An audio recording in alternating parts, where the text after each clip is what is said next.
Hi guys, good morning. While waiting sa mga manager, boss amo. Picture muna tayo dito. Ikot muna tayo dito sa area. Hi Rose. My name is Arshak.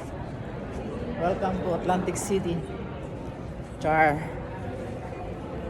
Yan, ito yung venue ng hotel. Yung ano pala ng hotel. Ambience. Ayan, hindi pa sila tapos. Nag-meeting. Ewan ko kung pinag-meetingan nila. Tagal din pala mag-meeting yung mga boss amo. Wala naman ginagawa. Nakaupo lang. Tintungan. Palaka. Kapi. Kailangan.